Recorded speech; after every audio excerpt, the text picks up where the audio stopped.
I still don't get it, but hopefully I will after this segment. Homeland Security Secretary Kristi Noem announced that her department will be running the migrant registry.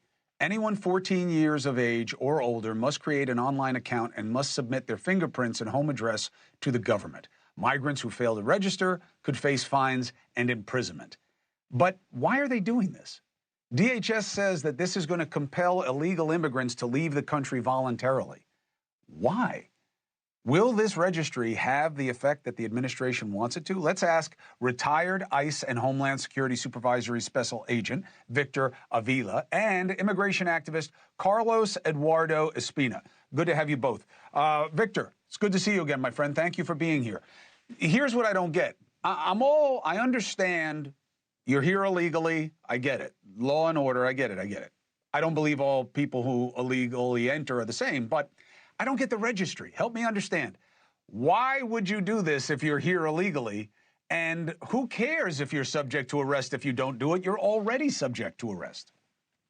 One word that I could sum it up with, and that's vetting, Chris. It's about knowing who these people are. Remember, the processing that happened, especially in the last 4 years, was improper vetting. We don't know who these people are. A lot of them provided the information that they came into this country to a Border Patrol agent or a processing agent. Whatever they said, that was taken at face value. So we need to go back and say, if you're really wanting to come into the United States, assimilate, and be part of our community and our country, well, then just come on in. We'll take your fingerprints, we'll vet you, and then you have the opportunity to do it legally. What they're saying that is that if you don't do that, then you're going to bar yourself from ever coming back into the country again.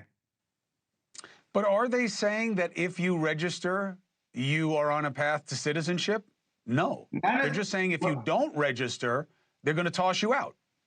It's not believe me, it's not citizenship, but it's at least a starting point for you at least to start the legal process to come into the country. The other way around, you're gonna void yourself of any opportunity to do that. Victor, I was distracted by the last part of your answer because of Carlos's shirt. This guy blows me away every time he's on. This is 2 for 2 now. So, Espina, what do you think the impact of this suggestion will be on the population of people who are not here legally? Do you think they'll see this as a hand being extended or a fist? Well, I don't think, it'll have much success. Like you said, people are already subject to arrest and deportation just for being here illegally. I do see the value in having a list of who's here in the United States. But if you don't provide a pathway with that, people aren't just going to fill it out. So what I think should happen, combining the two ideas Trump had yesterday, the gold card and this registry, why, you fill out this registry, you pay a fine for having entered illegally, 10,000, 20,000, whatever you want it to be. But instead of getting deported, you get forgiven for having entered illegally. And then you get on a path, to legalize. Because I think if you fill out this registry, you've been here for 20 years, have no criminal record, have a family, you're working. What does the United States gain by deporting someone like that? It just doesn't make any sense.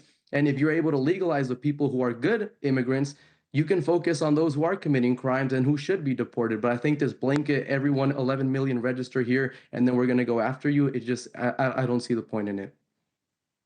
Victor, do you think there's any chance that, go ahead, Victor.